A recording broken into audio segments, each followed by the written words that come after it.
Welcome back everyone to EU4 with the Great Culture Wars, and I actually came back 2 years sooner than anticipated because we stumbled into a big war that involved the Muscovites and the Turks on one side and the Franconian, Romanian, Croatian alliance on the other. So this is actually not, as you might expect, been declared by the Muscovites or the Turks. No, it has been declared by the Greeks. It's the Greek purge of Croatian heresy. Now, the Greeks do not have any cause here, but I do believe they just kind of want, they just want to, strengthen their position here, and maybe this could also be the case. It's just the Turks kind of coercing them into attacking, and therefore bringing the Muscovites and Turks on one side in this war, because they're not actually allied, but because of the Greeks declaring this war, they're all joining in. Now, we also left off, I'm actually going to zoom in so we can watch some of these really big battles, because they're obviously pretty cool, as you can see right here. A huge Franconian army fighting the united forces of the Turks, Muscovites, and Serbs.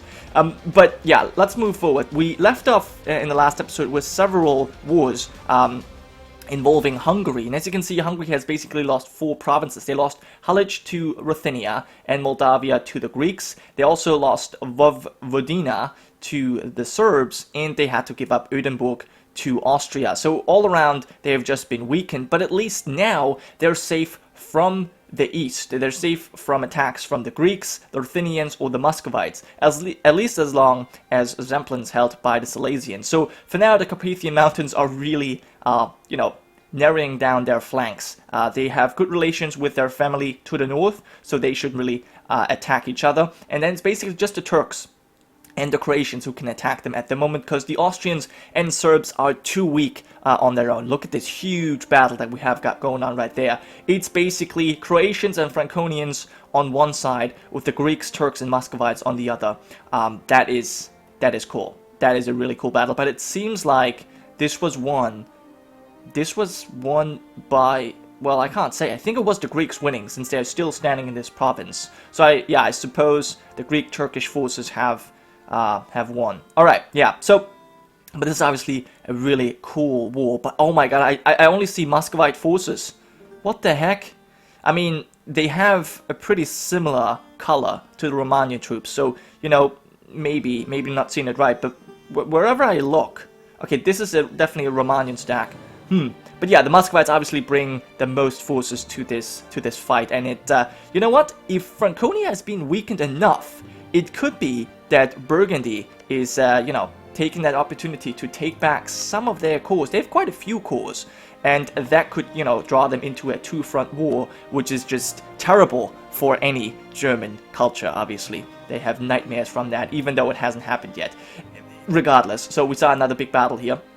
But as I mentioned, Hungary is significantly weakened, and Croatia decided to go after some lands here, and then they got promptly attacked by the Greeks. So this is these are the 2 wars involving Croatia, and then we have another conquest in the north. It's the Highlanders and Flemish fighting the Norwegians and Swedes. So yeah, this is obviously not really a fair fight. Norway has like 2 provinces here, 1 down here, and Sweden, isn't really existent. So I do believe that Sweden's just going to get full annexed.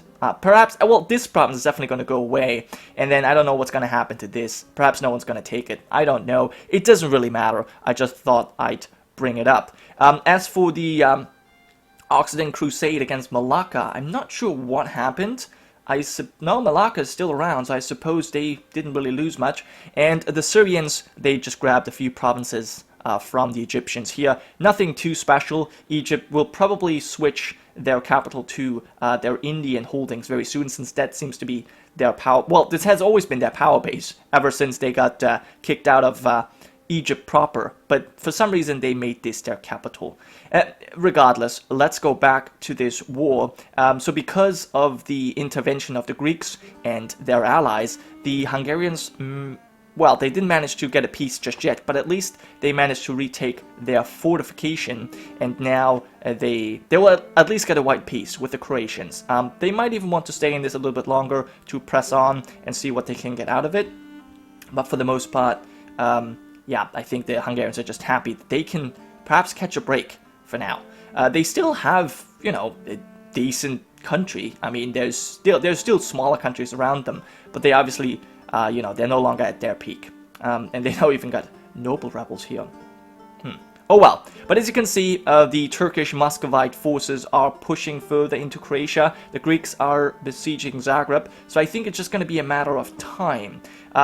The Romanians are doing a good job defending the mountains around Kosovo here, and it seems like, yeah, the Greeks are not able to, well, no, they are able to hold up with Muscovite support. So, yep, I think with Franconia already kind of being besieged by 100,000 Muscovites, this is looking dire. Yeah, they're getting absolutely smashed. Yeah, whoever, well, no, we know exactly who it did. It was the Greeks. Really smart move on them, bringing the Muscovites and Turks together into this war. It's a guaranteed win, because there's no one who can threaten the Muscovites, because the biggest force in this region, the Finnish-Latvian Union, got destroyed by the Muscovites, just absolutely. And there was a war between the Ryazanians and the Sami fighting each other, and I think it ended in nothing, because I don't think the Ryazanians took anything, so it was basically a white peace.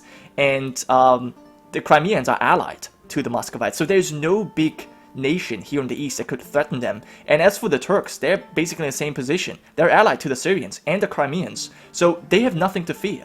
They can go east, and you know, the last thing that's stopping them is this alliance bloc: Romanians, Franconians, and Croatians. And once they fall, wow, it's either gonna be the Muscovites versus the Turks, which would be an interesting war, or they might just team up and just continue to conquer. Because right now, as much, you know, as I like mentioning them because they're fun, they're not really all that high in the great power list. I mean, just look at the Western Europeans. We've got the Occitans here in the south of France at #1. Then we've got the Scott-English sort of union, the Brits, I guess you could call them, on #2. Then the Leonese, #3. Then the Normans on place 4, and only then we've got a sort of Eastern nation. That are the Syrians, not even the Turks yet. So you know, they definitely have a lot of catching up to do if they want to be the biggest power in the world and win this series. Now, there's still plenty of time left, so, you know, with some big wars, they can easily do that. And I must say, you know, the Muscovites, they have nothing that stops them. They just have to, you know, keep their strength. In fact, are you at war? No, it must be the Finns at war with someone. I mean, here's the thing. The Muscovites are rolling over their enemies, and they still got 100,000 men holding back.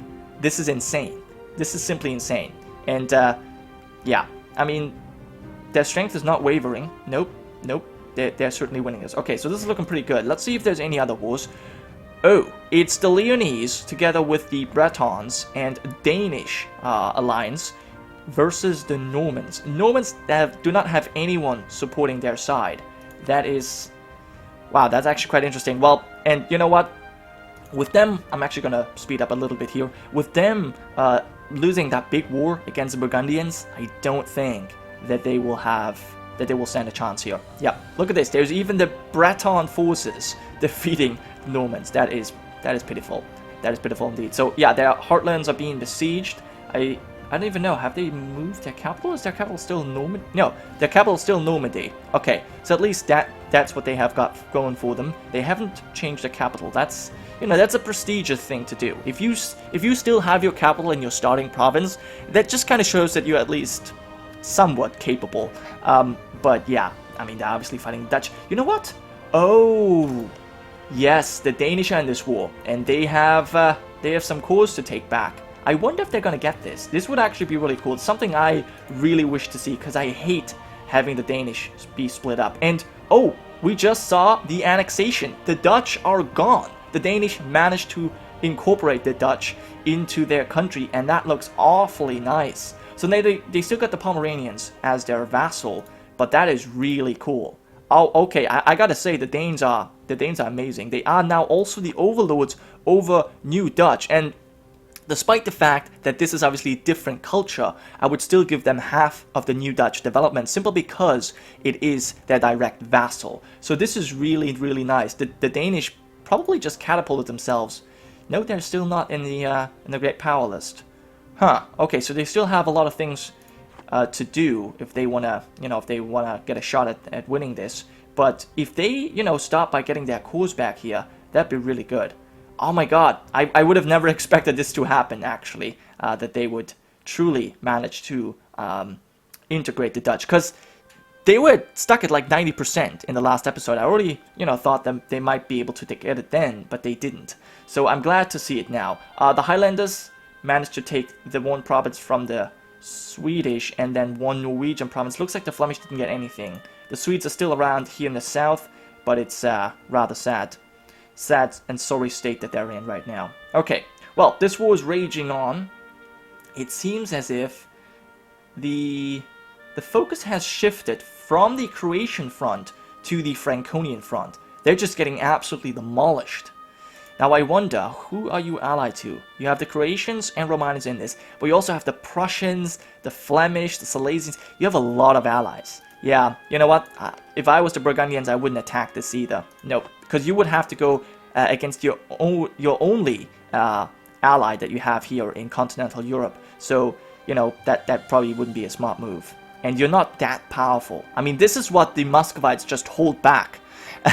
And this is your entire army. So yeah, Burgundy, you probably shouldn't just go to war with the Franconians. No matter how weakened they look, it's not a good idea to do that right now. But yeah, I'm just amazed as to how this is going. You even got Muscovites down here. Are they still holding back troops? No, okay, not anymore. Alright, good. Well, that at least makes sense, because that would have been just overpowered. Alright, so apparently we've got some more wars. I think the Saxons? Are the Saxons involved in this? No. Okay, it just looked like it. It's actually the Leonese. Alright, perfect. So we saw another big battle here. And it's just, always the same people winning. The Greeks, yep. I mean, here's the thing. The Greeks just charge in, hoping that their allies help them out. And that's exactly what happens.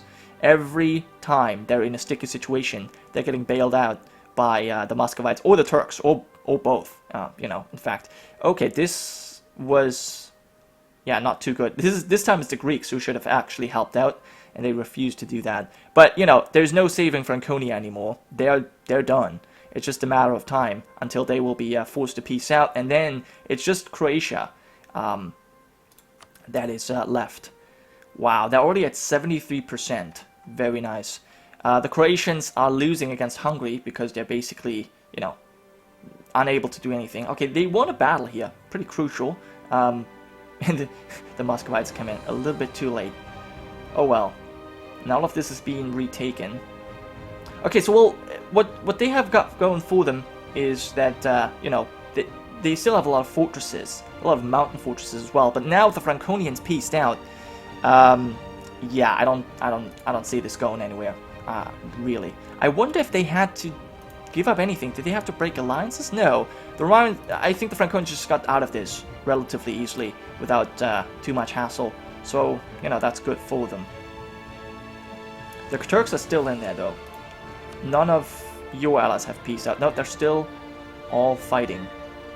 Now, the Romanians, they are actually within a great position because, I mean, they're being besieged now, but for the most part, their lands have been untouched, so there's no devastation for them. Although, I'm not even sure if there's devastation. No, I don't think there's devastation. I'm still using the old version, so there's no devastation yet. Still, at least their lands are not being looted.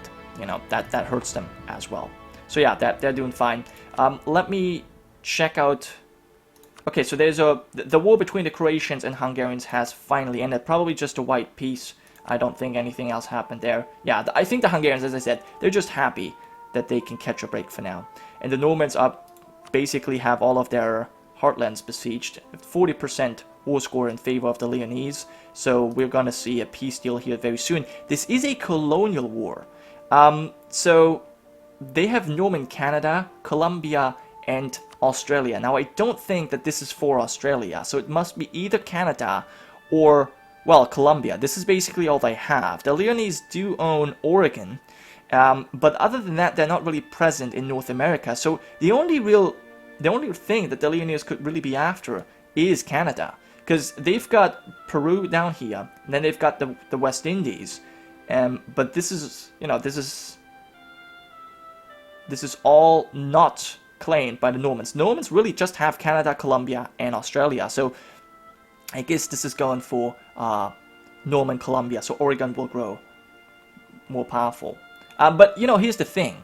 The Normans, if we check this out right now, the Normans are, well, not that close to surpassing the Leonese. But, you know, taking like 300 development away from a Norman colony could really boost the Leonese and at least bring them up to second place. And then there's only like one big war, you know, to fight against the Occitans. They could lose a lot of their, you know, Maghreb holdings, a lot of their southern France holdings, and then their colonies are just gonna, their liberty desire of their colonies is just gonna skyrocket. And I definitely think that in terms of European strength, the Leonese are much more powerful than the Occitans here. So if it comes to an actual war here, I would definitely side with the Leonese. And then the Gascons have actually been hired by the Leonese. Well, why are the Catalans in this? Why are the... Oh, the Catalans are supporting the... Wait, this is a different war. Okay, hold on. So the war with the Normans has ended, apparently. And it doesn't look like too much has been taken. I mean, we could check out Oregon. I don't think they took anything. This must have... I don't know what happened. You know what? Yep, here, this is what happened. The Danish got their stuff back. Yep, that's what happened. Denmark got their 3 cores back. They didn't take any claims, but they got their cores back. So the Danish lands are connected from southern Sweden over Denmark proper into northern Germany. You know, you must remember that Pomerania is a vassal of the Danish, so these lands are, you know, also theirs. And then it's basically just their Dutch heartlands that are not connected to Denmark proper. But that, you know, another war against the Normans could remedy this, and then, you know, you just gotta have to remove the Flemish there. But that shouldn't be too difficult. Meanwhile, the war between the Croatians and the Greeks is still raging on, and all of their allies are still in it. But it's gonna, you know, it's gonna come to a peace here very soon, I think. And then we have the Breton reconquest of Maine. So we've got the Irish, together with their colonies, and the Leonese, fighting together against the Burgundians, Catalans, and Piedmontese. Interesting. Now, I think that this might be going in favor of the Burgundians. Yeah, you know what? Here's the thing. The Burgundians will be able to defend their heartlands against the Leonese, especially with the Piedmontese support. The Irish are not going to send over too much. So that's what's going to happen. And probably also, the only province the Bretons really have in Europe is this province. It is, to be fair, not their capital. They have moved their capital to the New World, I suppose. Is this where you are? No, these are the Bretons. Okay, so they have their capital here. Okay, so they might not get too much war exhaustion from this, since it's unlikely that the Burgundians are going to get over here, especially with all of the you know, the Leonese colonies here. They probably have a lot of fleets to be able to protect these seas here. Then again, the AI is terrible with fleets, so you never know. But for the most part, I think that the Burgundians will be able to defend their lands. I mean, they've got 90,000 men, another 70,000 there. Yeah, I think they've got this under control, pretty much. Alright, so let's check out this war. It's still going on. We've got the Turks occupying some lands down here. They obviously, yeah, we shouldn't forget the Turks have 4 cores on Croatia.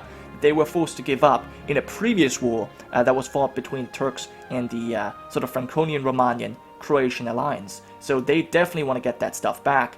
And the Greeks, you know what? I really do believe that the Greeks have been coerced into attacking them here, because they don't have any claims on Croatia.